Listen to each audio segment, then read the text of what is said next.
अश्विनी कुमारहरूका यमज पुत्रहरू हुन् नकुल र सहदेव। दुवै कामदेव झैं सुन्दर छन्। पूर्ण चन्द्र जस्ता बदन, स्निग्ध प्रशान्त दृष्टि, ज्येष्ठ भ्राता युधिष्ठिरका आज्ञाकारी, आमाका अत्यन्त अनुगत पुत्र, लज्जाशील, नम्र, विनयी र शिष्ट। मलाई पत्नीको रूपमा पाएर दुवै आनन्दित थिए, किनकि यो माता कुन्तीको आदेश र ज्येष्ठ भ्राताको इच्छाको अनुरूप पनि हो।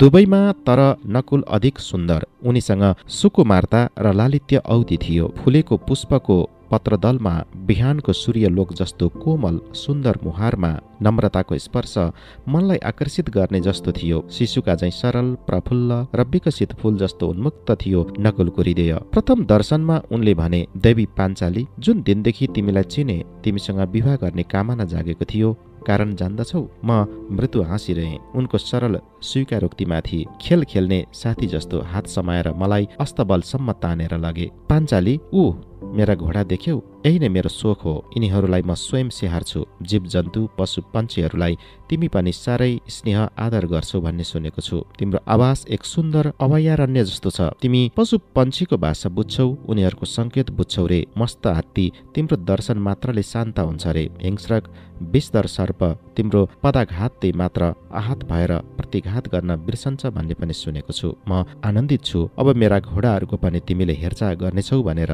तिम्रो स्नेह आदर पाएर उनीहरू पृथ्वीका सर्वश्रेष्ठ अश्वहरू हुनेछन्। तिमीले चाहन्छौ भने आफ्ना पाल्तु जीवहरूलाई पनि आफ्नो साथमा ल्याउन सक्नेछौ। हामीहरू यदि कुनै समय हस्तिनापुर फर्क्यौं भने राजरानी हुनेछौ। तिम्रा पाल्तु शावकहरू राजकीय सुख सुविधामा रहनेछन्। उनीहरूले खाएनन् भने तिमी पनि भोकै बस्छौ भन्ने पनि सुनेको छु। उनीहरूलाई छोड्नै सक्दिनौ तिमी। तपाईँले कसरी जान्नुभयो यी सब कुरा? मैले कौतूहलका साथ सोधे। नकुलले भने, तिम्रो जन्म वृत्तान्तदेखि लिएर आजसम्मका घटनाहरू गोविन्दले बताएको हुन् मलाई। तिम्रो सारा गुण उनको मुखमा बडो मधुर लाग्छ। वास्तवमा उनको मुखबाट तिम्रो रूप गुणको ख्याति सुनेर हामी सबै मनमनै तिम्रो कामना गरिरहेका थियौं।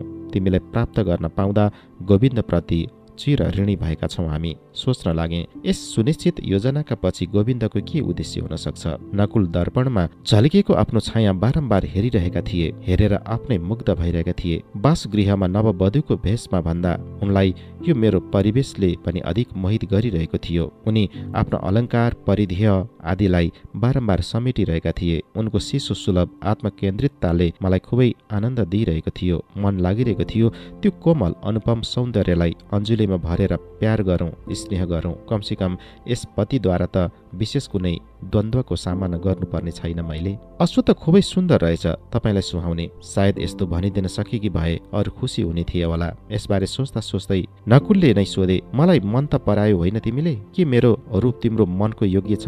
म जान्दछु कि कुनै पनि सुन्दरी यो चाहन्छ कि उसको पति पनि रूपवान होस्। यस दृष्टिले म तिम्रो योग्य छु वा छैन, यस कुरामाथि तिमी नै विचार गर।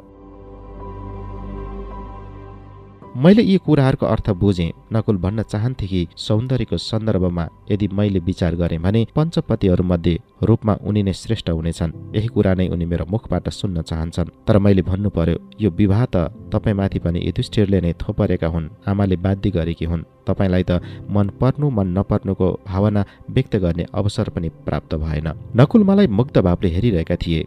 भाव विभोर स्वरमा भन्न लागे, कृष्ण, म सोचिरहेको थिएँ कि सृष्टिका सारा सौन्दर्य ईश्वरले म माथि खन्याएका छन्। चिन्ता थियो कहीँ मेरो जीवनसाथीमा यसको अभाव नरहोस्। तर प्रजापतिसँग बुझ्ने ज्ञान पनि कम छैन। तिम्रो मनमोहनी रूपको समक्ष त म निष्प्रभ हुनेछु। अतः मेरा मित्रले मलाई खुबै यत्नपूर्वक सजाएका थिए। म हाँसेँ। नकुलको सरल र अकलुष आत्मप्रकाश साह्रै राम्रो लागिरहेको थियो। सोचिरहेको थिएँ, अब नकुल मेरो सुख दुःखका साथी हुनेछन् भनेर म मन खोलेर उनी समक्ष आफ्ना कुराहरू भन्न सक्नेछु। नकुल जस्तै सहदेव पनि लज्जाशील र नम्र छन्, तर छन् अल्पभाषी। आवश्यकता नपरेसम्म बोल्दैनन्। बोल्नु आवश्यक नै छ र? यस्तो लाग्छ उनको मधुर अङ्गमा त कविताका पंक्ति लेखेका छन्। दृष्टिमा गहिरा सपनाहरू विचरण गरिरहन्छन्। गहन भावमा अवतरित मग्न भएको बेला पनि उनलाई हेर्दा कविताको छन्द सुनिरहेका छौं झैं लाग्दछ। मलाई देख्न साथ उनको भावुक दृष्टिमा कविता झल्कियो। केही क्षणसम्म मलाई निर्निमेष हेरिरहे। लज्जावश म जड भएर बसिरहे। मुग्ध विभोर दृष्टिले हेरिरहे। फेरि केही उदास भएर एक लामो श्वास फेरे। चिन्तामा परे म। कुन कुराको दुःख छ उनलाई? के अरू केही कारण छ? केही भनेनन्। अब के मनै पहिले बोलौं? तर उनैले मुख खोले, कृष्ण, पृथ्वीमा मनुष्य नै मृत्यु सचेतन छ, भविष्य सचेतन छ, त्यसैले ऊ डराउँछ, दुश्चिन्तामा पर्छ, स्वप्न देख्छ, भविष्यको कल्पनामा डुब्छ, दुःख पनि भोग्छ। पशुहरूलाई भविष्यको कुनै चिन्ता हुँदैन। वर्तमान नै उसका निम्ति सर्वश्रेष्ठ क्षण हो। मनुष्य र पशुमा अन्तर यही हो कि मनुष्यले भविष्यको योजनामा पाप गर्दछ, पुण्य पनि गर्दछ। भविष्यको सम्बन्धमा मनुष्यमा आदिम युगदेखि नै अदम्य कौतूहल र उद्वेग रहेर आएको छ। तिम्रो स्वयंवर सभामा तिमीले देख्नसाथ तिम्रो भविष्य मेरो आँखा अघि चित्रित भइसकेको थियो। तिम्रो भविष्य यति रोमाञ्चक छ कि त्यससँग आफैलाई हिस्सेदार बनाउने त्यसै दिन ममा इच्छा जागेको थियो। हामी हस्तिनापुरका राजकुमार हौं, तर घोर परीक्षाको सामना गरिरहेका छौं। हाम्रो जीवनसँग तिमीलाई पनि सहभागी बनाउने गोविन्दको यो कस्तो इच्छा हो उनैले जानुन्। म यति मात्र जान्दछु कि हाम्रो जीवन पथमा तिमी नै उपयुक्त सहयात्री बन्न सक्नेछौ। यति बोध भएपछि तिमीले पाउने जुन अदम्य आकांक्षाले मनलाई उद्वेलित गरेको थियो त्यो पूर्ण भयो। तर एउटा कुरो याद राख कृष्ण, म जे भन्न चाहन्छु मन खोलेर भन्न सक्दिनँ, किनकि बाल्यकालदेखि नै म पछि परेको छु। माता माद्रीका हामी यमज सन्तान हौं। नकुल मभन्दा सुन्दर छन्, चपल छन् अनि छन् अति शक्तिशाली पनि। अतः हर कुरामा मलाई पछि छाडेर उनले त्यो वस्तु प्राप्त गर्दथे, यहाँसम्म कि माता पिताको स्नेह पाउनमा पनि मै पछि पर्दथे। बाल्यकालमै पिताको अवसान भयो। त्यो स्थान पूर्ण गरिन् माता कुन्तीले। सानैदेखि म अल्पभाषी स्वभाव भएको कारण आफ्नो बारेमा केही पनि सोच्न सकिन। माता कुन्तीलाई भीमले नै यति सताउँथे कि उनलाई अरू दिक्क पार्न मन लाग्दैन थियो। अतः जब जे मिल्थ्यो त्यसैमा सन्तुष्ट रहन्थे म। तिमी मेरी पत्नी हौ, केवल मेरी मात्र नभएर तिमीमाथि अन्य 4 भाइहरूको पनि समान अधिकार छ। परन्तु उनीहरूको बल शक्तिको सहाराले यदि तिम्रो स्नेह, श्रद्धा, आदरभाव र सान्निध्य पाउनमा पनि म पछि परे भने यसमा तिमीलाई दोष दिने छैन, यतिसम्म कि आफ्नो दाबी पनि सिद्ध गर्ने छैन। जति भागमा पर्दछ त्यतिमा नै सन्तुष्ट रहनु मेरो नीति हो। तर पतिको मन बुझ्नु पत्नीको कर्तव्य हो। आफ्नो कर्तव्य तिमीले यथोचित ढङ्गले गरिरह्यो भने मैले मुख खोलेर कहिले केही भन्नुपर्ने छैन। म मौन बसिरहेकी थिएँ। ईश्वरले मलाई यति धेरै गुणहरू किन दिए, जसले गर्दा 5 भाइले आफ्नो रुचि र प्रिय थोक पाए म भित्र। यदि मैले सबैलाई पूर्णतः सन्तुष्ट गर्न सकिन भने के कसैले चाहेर पनि सबैलाई सन्तुष्ट गर्न सक्छ र? यहाँसम्म कि ईश्वरले पनि सबैलाई सन्तुष्ट गर्न सक्दैनन्। सबैलाई सन्तुष्ट गर्ने चेष्टा गर्नाले कोही पनि सन्तुष्ट हुँदैनन्। आफ्नो मन स्वयं नै भाराक्रान्त हुन जान्छ। यी सबै सोच्दा सोच्दै मनले आफैसँग विश्वास हराउन पुग्यो। विपन्नता र असहायपन महसुस हुन लाग्यो। आफैसँग सोधे, को सहायक हुनेछन् मेरा? को माथि भरोसा गरौं? गोविन्द, मेरो जीवनलाई जसले प्रहसनमा परिणत गरिदियो, के उसैमा आनन्द पाउँछन् तिनी? ठिकै छ, मलाई पनि यसैमा सुख छ, किनकि तिमी मेरा पतिका प्रिय सखा हौ। तिमी सुखी भयो भने मेरा पति सुखी हुनेछन्। बस यसैमा मेरो जीवन सार्थक हुनेछ। 5 दिनसम्म विवाह उत्सव चलिरह्यो। वाद्य रोशनी, नृत्य गीत, दान भोजनको कारण पाञ्चाल राजधानी इन्द्र भवन चाहिँ आनन्द मुखर भइरहेको थियो। विवाह कार्य सम्पन्न भयो। अब वर कन्यालाई विदा गर्नु थियो। मेरो भाग्य या विडम्बना यो हो कि मेरा पतिहरू आफ्ना राज्यदेखि विताडित छन्। प्राण रक्षाका निम्ति उनीहरू वनवासी भएर घुमिरहेका छन्। पिताद्वारा दिइएको दान दाइजो लिएर त्यस अरण्यमा कहाँ राख्ने? प्रत्येक ज्वाइँलाई नै स्वर्ण मण्डित अश्वयुक्त 1,000 पताका विमण्डित रथ, 1 हात्ती, हात्तीका स्वर्ण आभरण, त्यस आभरणमा जडिएका हीरा, नीलम, माणिक्य, नाना भान्तिका विलास द्रव्य एवं सुन्दरी युवतीहरू दासदासीको रूपमा उपहार प्रदान गरिएको थियो। प्रत्येक ज्वाइँका निम्ति मूल्यवान वस्त्राभूषण उपहार स्वरूप थिए। मेरा निम्ति विशेष रूपले 1,000 रथमा मेरो प्रिय पुष्पलतिका आदि, मेरा पेवा जीवजन्तु, मेरो ग्रन्थगार, सङ्गीत एवं विविध वाद्य यन्त्र, नाना प्रकारका वस्त्र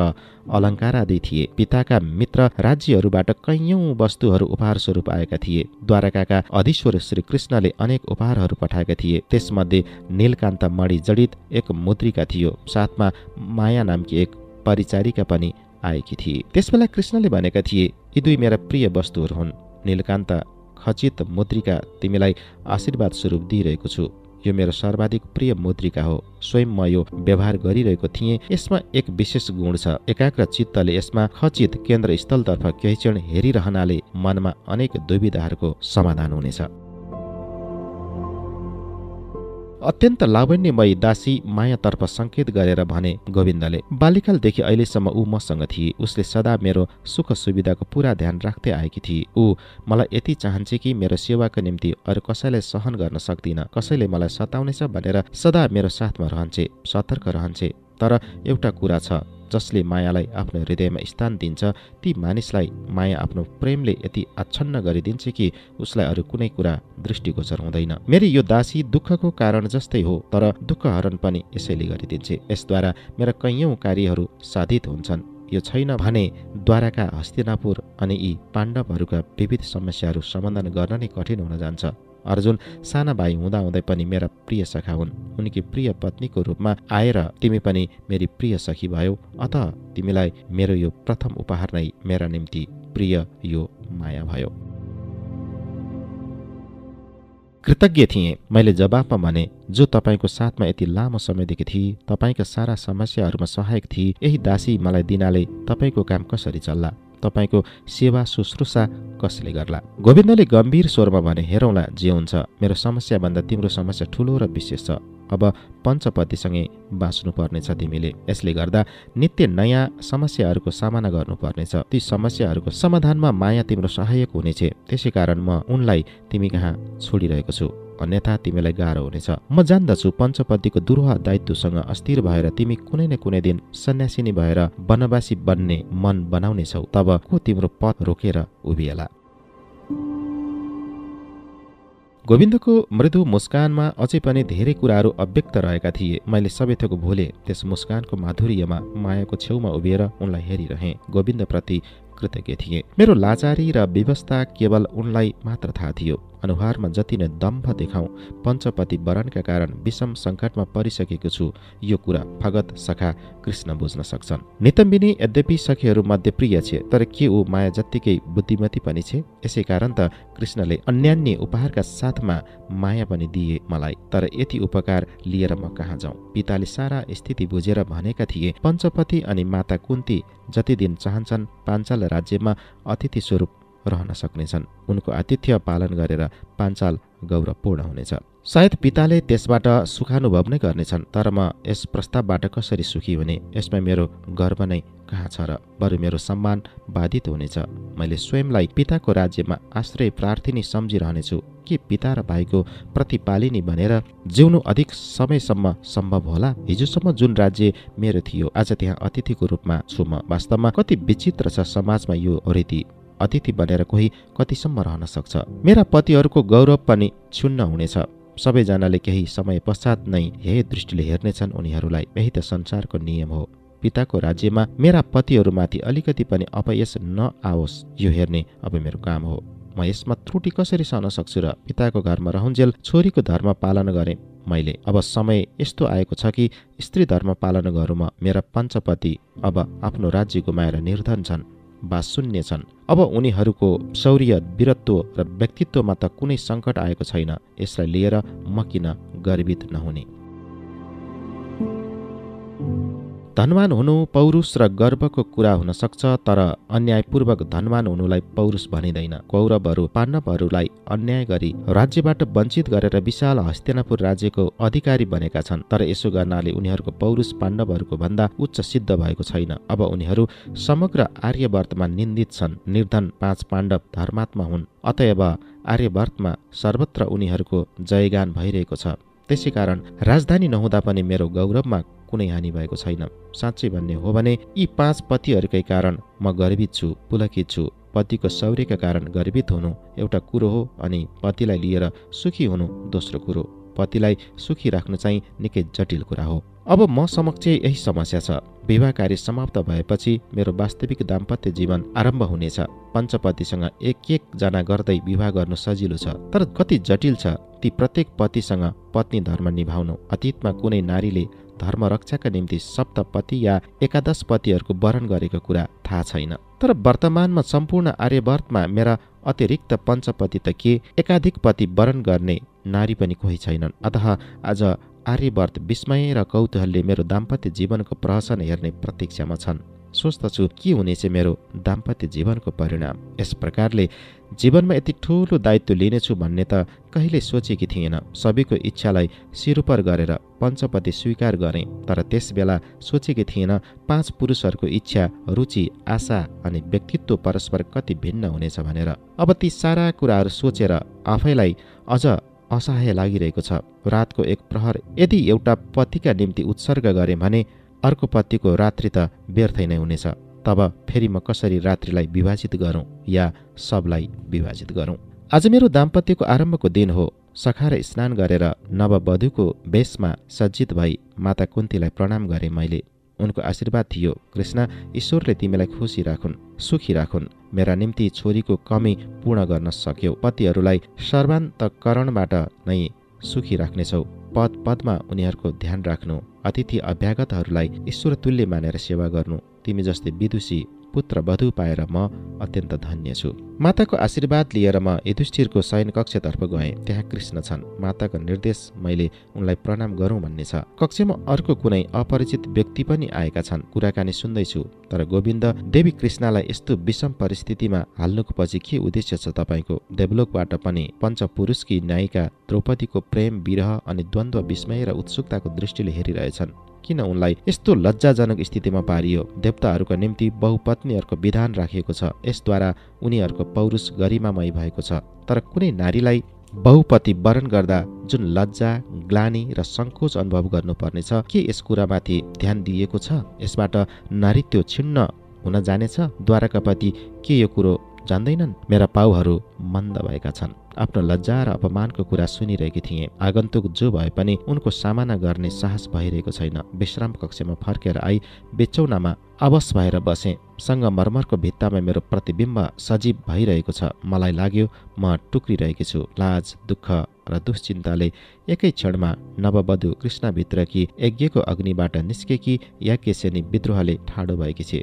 देवलोकको विधान विरुद्ध यो जो भइरहेको छ त्यसका निम्ति विप्लव घोषणा गर्न तत्पर भएकी छे। देवलोकको विधान अनुसार एउटा पुरुषले चाहे जति पनि स्त्रीहरू ग्रहण गर्न सक्छ, तर एउटी स्त्रीले एकाधिक पति वरण गरे पापिनी कहलाइनेछ।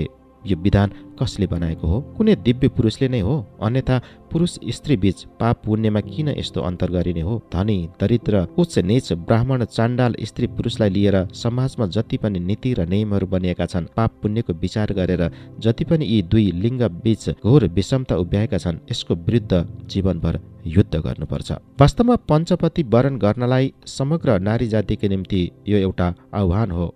एकसाथ अनेक पुरुषहरूलाई वरण गरेर पनि कुनै नारीको चरित्र अति शुद्ध र पवित्र रहन सक्छ। मानौ यही प्रमाण गर्नलाई यो एक अवसर हो। तर पुरुषको अनुहार हेर्न अवसर नै नपाएकी अन्तःपुरवासिनी कुनै नारी यदि पतिव्रता हुन्छ भने उसको सतीत्वका सम्बन्धमा सन्देहको सम्भावना रहनेछ। तर बहुपुरुषको सङ्गति प्राप्त गरेर यदि ऊ पतिव्रता बनिरहन सक्छ भने उसलाई सती भन्न सकिन्छ।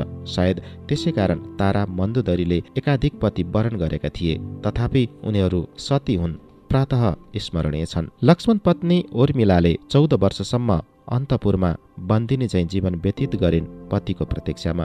तर अयोध्या नगरमा कहिल्यै पनि सती उर्मिला नामको जय जयकार भएन। देवी सीता रावणद्वारा अपहरित भएर अशोक वनमा बन्दिनी भइन्। त्यहाँ दैत्य राज रावण अनि अनेक अन्य दैत्यहरूबीच रहिन्। उनीहरूबाट अनेक सङ्केत पाइन्, तरै पनि उनले पतिको प्रतीक्षामा एकाग्र चितले समय बिताइन्। अतः उनी सती कहलाइन्। अर्कोतर्फ उर्मिला लोकलोचनको अन्तरालमा नै रहिन्, केही सन्देहहरूबीच नै रहिन्। मूल्यहरूबाट बाँधिरहनु बाहेक कुनै विकल्प नरहेको खण्डमा केही मूल्यहरूलाई लिएर हिँडिरहनुमा कुनै बहादुरी छैन। तर विपरीत परिस्थितिमा पनि जो मूल्यहरूमा अडिरहन सक्छ, बहादुरी त्यसैलाई भनिन्छ। पाप पुण्यको भौँवरी भएको यस संसारमा पापहरूलाई छोडेर पुण्यको महत्त्व बुझ्न सकिन्छ। पाप बिना पुण्यको प्रतीक्षा कसरी सम्भव हुनेछ र? अधर्म नभए धर्म संस्थापन नै किन? अन्धकार नभई प्रकाश भनेर कसरी बुझ्ने? दुष्टहरूकै कारण त यस धरतीमा बार बार भगवानले अवतार ग्रहण गर्दछन्। सोच्दछु पापको कारण नै पुण्य महान बनेको छ। दुष्टहरूका कारणले नै सन्तहरू महामानवको आसनमा बसेका छन्। साधारण कुनै राजकुमारी भन्दा मेरो विचारमा अन्तर यही नै हो। जब म देख्छु या सुन्छु राजाहरूको अन्तःपुरमा अनेक रानीहरू जागा बसेर राजाको प्रतीक्षा गर्दछन्। जबकि राजालाई जहिले इच्छा हुन्छ तब ती कुनै रानीको अन्तपुरमा जाने गर्दछन् या नजान पनि सक्छन्। तब म सोच्दछु कि स्थिति यसको विपरीत भए कस्तो हुनेछ। एक रानी हुनेछन्, हजार हजार राजाहरू जसले रात रात रानीको प्रतीक्षा गर्नेछन्। रानीले जसलाई अधिक प्रेम गर्छिन् उनीलाई पट महाराज बनाउनेछन्। मेरो यो कुरा सुनेर सायद सखीहरू हाँस्ने थिए। कुँवर रानीजी, तपाईँ यो कुरा मनमै राख्नुहोस्, मुख खोलेर कसैसँग नभन्नुहोला, लोकनिन्दा हुनेछ। सबैले भन्नेछन् देहले चाहे नहोस् मनले राजकुमारी असती छिन्। एक नारी अनेक पुरुषहरूलाई ग्रहण गर्ने यो कस्तो असम्भव कुरा सोचिरहेकी छौ। म झर्कने थिएँ। सती नारी, असती नारी, यस्तै प्रकारले सत्पुरुष र असत्पुरुष किन छैनन् शास्त्रमा? पुरुषको हृदय चाहिँ के सुनले बनेको छ कि कहिले पनि पापले स्पर्श गरेर त्यो मलिन हुँदैन? शास्त्रकारहरूले केवल नारीका निम्ति पापको सूची तयार पारेका छन्।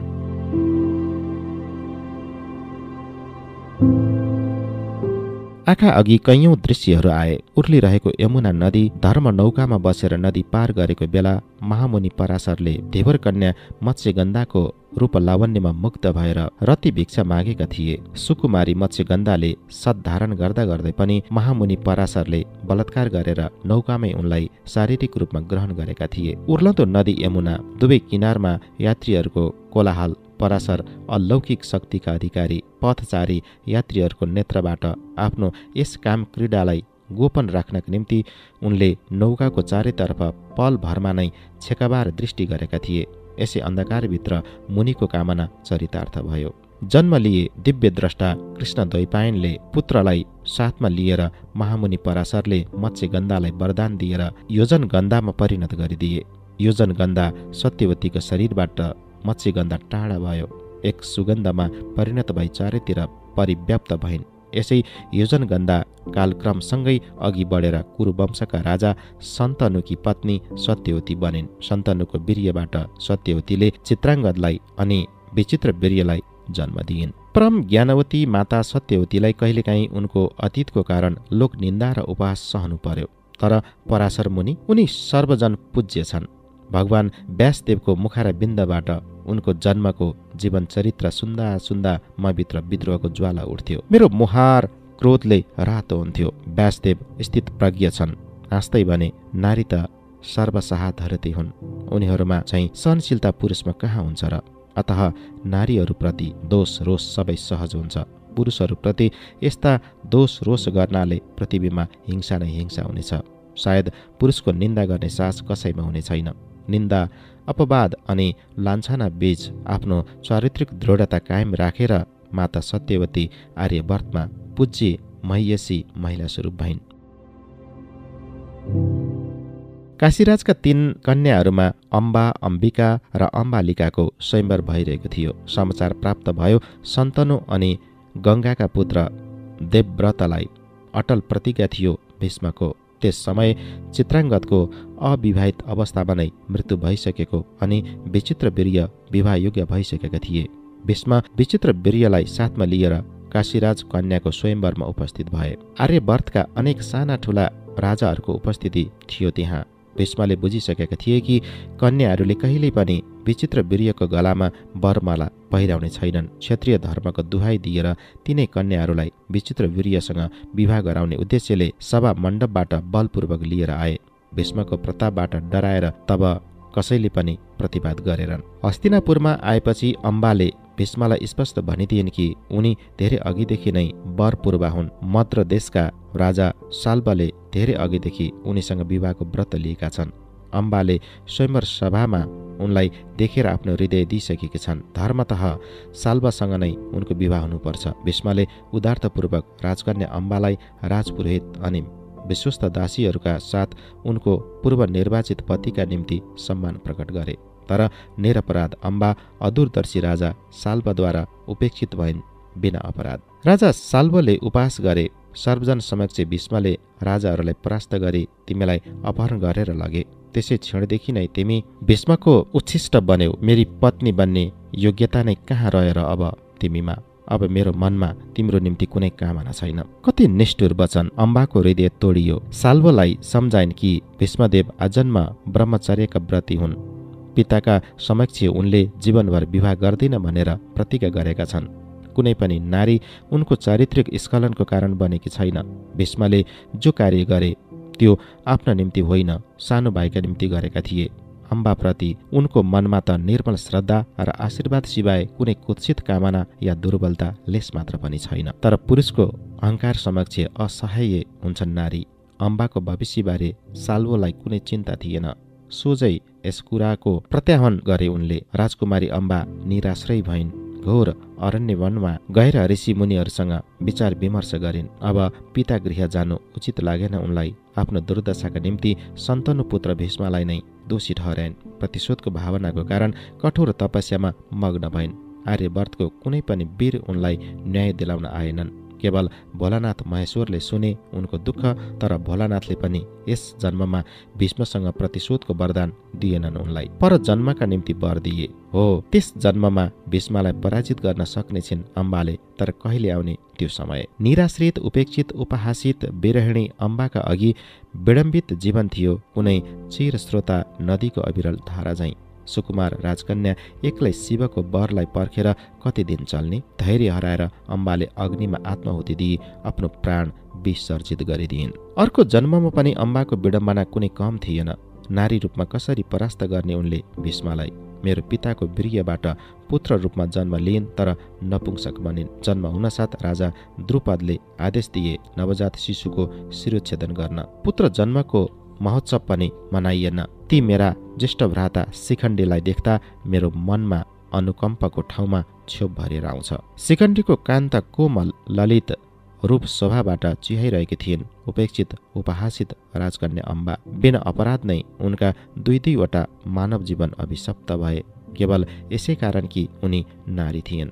अम्बा समाजको अधर्म र अविचार विलोप गराउनलाई अनल शिखाबाट जन्मेकी थिइन्। अतः अम्बाको आहुतिको प्रतिक्रियामा म भित्र विद्रोह किन नजाग्ने? अम्बाले त आत्माहुति दिएर एक नारी जन्मबाट मुक्ति पाइन्। अन्य दुई बहिनीहरू रहे, अम्बालिका अनि अम्बिका। उनीहरूको अवस्था झन विषादपूर्ण रह्यो। विचित्र वीर्य त अपुत्रिक नै परलोक गमन भए। कुरुवंशको एकमात्र भीष्म पनि चिरकुमार अविवाहित। तब कसरी रक्षा हुने यस वंशको? के वंश यसै डुब्ने भो? माता सत्यवतीको उपदेशबाट वंश रक्षाका निम्ति अन्य पुरुषहरूद्वारा पुत्रवती बन्नका निम्ति एक प्रकारले अम्बा अनि अम्बालिकालाई बाध्य हुनु पर्यो। पुराण वाचन सुनाएर सत्यवतीले सम्झाइन्, कति नै तप किन नगर, सन्तान बिना सद्गति हुँदैन। फेरि अनेक दृष्टान्त दिएर बताइन्, स्वामीको वीर्यबाट पुत्र प्राप्त नगरे पनि अन्य 8 उपायले नारीहरू पुत्र उत्पन्न गर्न सक्छन्। अतः व्यासदेव चाहे जेठाजु हुन्, उनलाई स्वीकार गर्नुपर्नेछ। हस्तिनापुरको राजवंशको रक्षा गर्नुपर्छ। त्यस्तै नै भयो। व्यासदेवको वीर्यबाट अम्बिका अनि अम्बालिकाले जन्म दिए धृतराष्ट्र र पाण्डुलाई। धृतराष्ट्र अन्धा थिए अनि पाण्डु रोग्न। अतः सत्यवतीले पुनः व्यासदेवसँग अनुरोध गरिन् कि अम्बालिकाले अझै एउटा गर्भधारण गरून्। अम्बिकाले प्रारम्भमा नै यस प्रकारको पुत्र प्राप्तिको विरोध गरेकी थिइन्। अतः पुनः व्यासदेवबाट पुत्र प्राप्तिको निम्ति आफ्नो दासीलाई आफ्नो वेशमा पठाइदिइन्। दासीको गर्भबाट व्यासदेवको वीर्यद्वारा जन्मे असाधारण धार्मिक पुत्र विदुर। अम्बिकाले डरले त्यस प्रकारको गर्भधारणको कारण दुःख र ग्लानिवश यमुनामा प्राण विसर्जित गरिदिइन्। फेरि पनि अम्बिका एवं अम्बालिकालाई कैयौं चोटि उपहास सहनु पर्यो। अन्य पुरुषको पुत्रलाई गर्भमा धारण गर्नु परेकाले निन्दित पनि हुनु पर्यो। यहाँसम्म कि कुन्तीले पतिको उपदेश शिरोधार्य गरेर विभिन्न देवताहरूको वीर्यबाट पुत्र उत्पन्न गरिन्। अतः कैयौं चोटि उनी पनि उपहासित भइन्। यी सबै कुराहरू सोचेपछि लाग्छ, पाप पुण्यको विचार यदि नारी पुरुषमा समान रूपले लागू भए सामाजिक अत्याचारमा नारी जाति उत्पीडित हुने थिएनन्। सखीहरूसँग वाद विवादमा म कैयौं चोटि भन्थे, आवश्यकता परे भने म पनि एकाधिक पतिहरू ग्रहण गरेर देखाउन सक्छु कि नारी एकाधिक पति ग्रहण गरेर पनि विश्वस्त, अनुगत र सती हुन सक्छे। जबकि त्यसबेला कुरा यति गहिरो रूपमा सोचेकै थिएन। भावावेशमा भन्थे, क्रोधमा भन्थे, तथापि भन्दा भन्दै अभ्यास जस्तै भएको थियो। मेरो तर्क सुनेर व्यासदेव मन्द मन्द मुस्काउँथे। मेरो अदृष्ट मसँग लुकामारी खेल्दैछ भन्ने कुरा मलाई के थाहा? मेरो जीवनमा जब यो विडम्बित स्थिति उत्पन्न भयो, तब मैले यस स्थितिलाई नारीत्वको परीक्षाको रूपमा ग्रहण गरेँ। समग्र नारी जातिका निम्ति यो एक आह्वान थियो। युधिष्ठिर एवं माता कुन्तीको आदेशलाई मैले चुपचाप स्वीकार गरेकी थिएँ। तर अब वास्तविक दाम्पत्य जीवन आरम्भ गर्न गइरहेकी छु। तर अनुभव भइरहेको थियो कि तर्कको बहानाले नारी पुरुषलाई समान भनिदिनु भने पूर्णतः स्पष्ट कुरा होइन। नारी जसरी देहले पुरुषभन्दा बेग्लै हुन्छन्, मनले पनि भिन्न नै हुन्छन्। अतः उनीहरूका निम्ति युग युगमा समाजले भिन्न भिन्न नियमहरू पनि बनाइरहेको छ। पुरुषहरूले एकाधिक पत्नी ग्रहण गरे भने पत्नीहरू सबै उनको मन कसरी जित्ने भन्ने प्रयासमा लाग्दछन्। पति आफ्नो इच्छाले जसलाई चाहन्छन् उसैतर्फ बढी आकर्षित हुन्छ। तर नारीले यदि बहुपति वरण गरिन् भने उनले त सबै पतिहरूको रुचि, इच्छा र मन पर्नु नपर्नुलाई ध्यानमा राख्दै सबैको मन जित्नुपर्छ, नभए उनको जीवन दुरूह हुनेछ।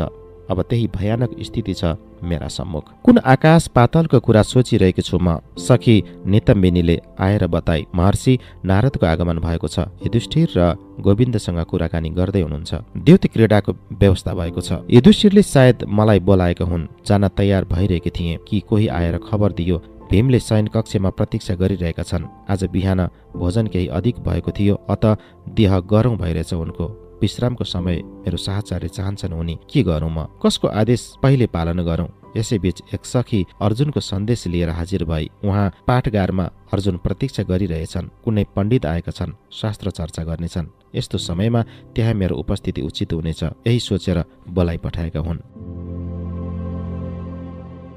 म चुपचाप सोचिरहेकी थिएँ। एक सखीले नकुलको निर्देश ल्याई अश्वशालामा दाइजोको घोडाको परीक्षण भइरहेछ, अतः मेरो उपस्थिति चाहन्छन्। ठिक यसपछि सहदेवको सूचना आयो, बोलाउँदैछन्। अब पाञ्चाल देशमा रहनु उचित हुनेछ या छैन, यसमाथि उनी मसँग परामर्श गर्न चाहन्छन्। किनकि व्यासदेवले सहदेवलाई बताए कि द्रौपदी दिव्यदर्शिनी हुन्। यहीबाट जीवनको विडम्बना आरम्भ भएको छ। अब पञ्चपतिहरूको निर्देश मान्नुपर्छ, यथाविधि सम्मान प्रकट गर्नुपर्छ। कसैको पनि उपेक्षा सहन हुने छैन।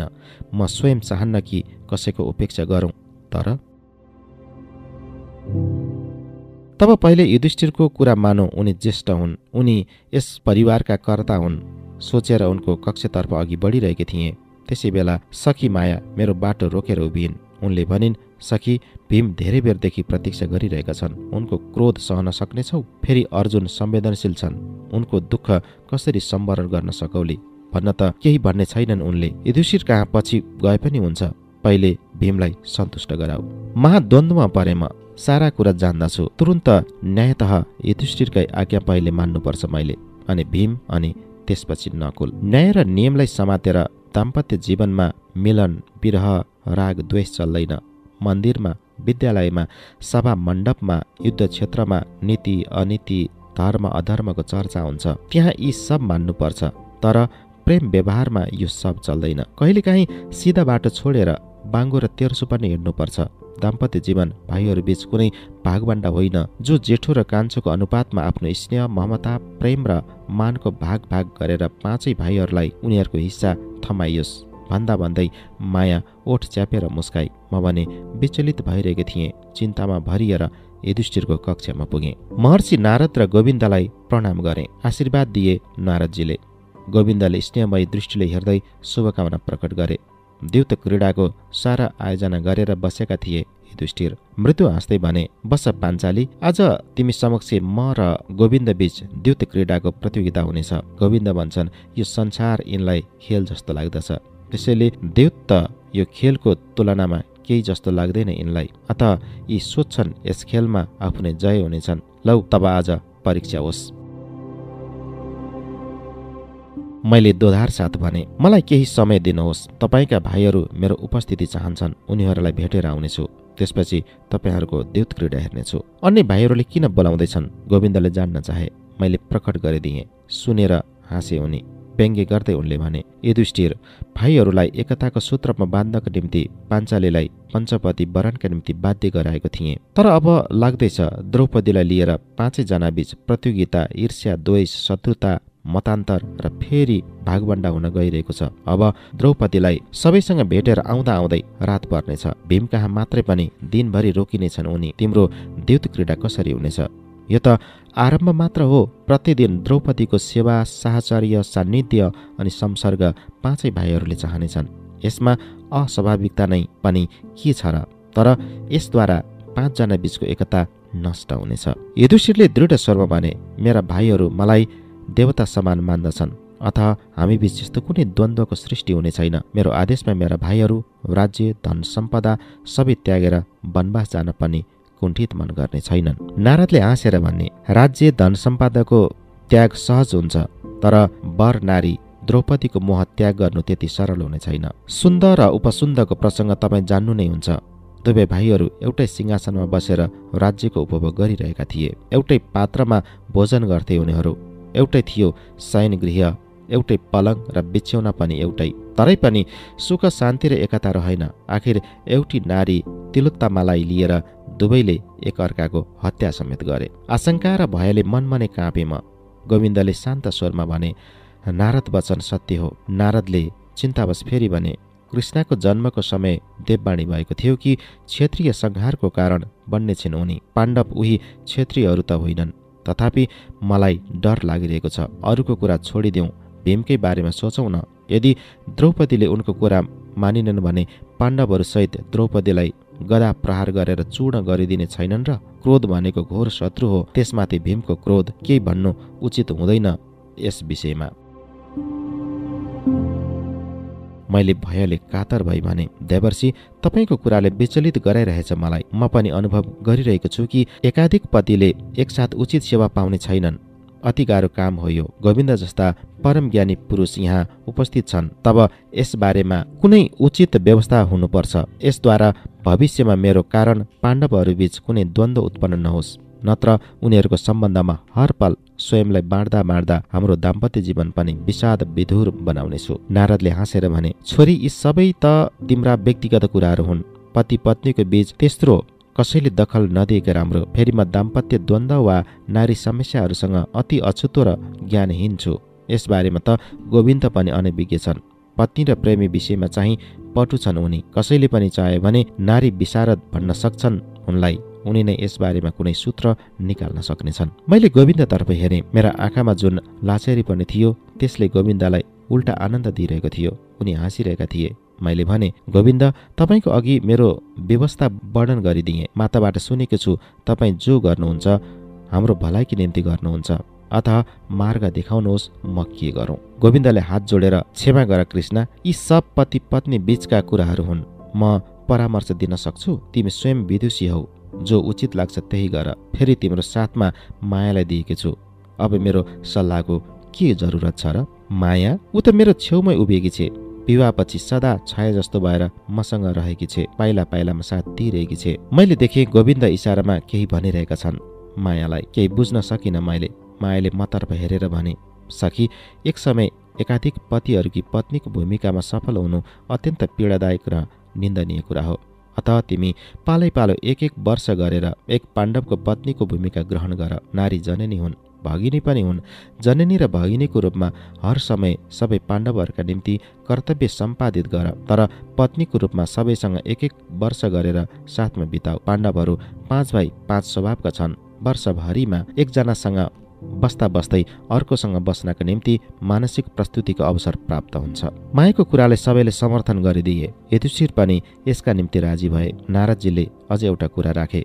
पत्नीको रूपमा कुनै एक भाइसँग बसेको बेला यदि दोस्रो भाइले त्यहाँ प्रवेश गरे 12 वर्ष वनवास अनि ब्रह्मचर्य पालन गर्नुपर्नेछ। यस्तो शर्तले उनीहरूको दाम्पत्य जीवनलाई सुशृङ्खल र सुखद बनाइदिनेछ। विचार सर्वसम्मतिद्वारा स्वीकृत भयो। एक प्रकारले आश्वस्त भए म। जे होस्, एक निर्दिष्ट समयभरि एक पुरुषको पत्नी भएर बस्नेछु र उनीप्रति विश्वस्त हुन सक्नेछु। मायाप्रति आभार प्रकट गरेँ। युधिष्ठिरबाट अनुमति लिएर अन्य भाइहरू कहाँ गएँ। अब म उनीहरूका निम्ति जननी पनि हुँ, भगिनी पनि हुँ।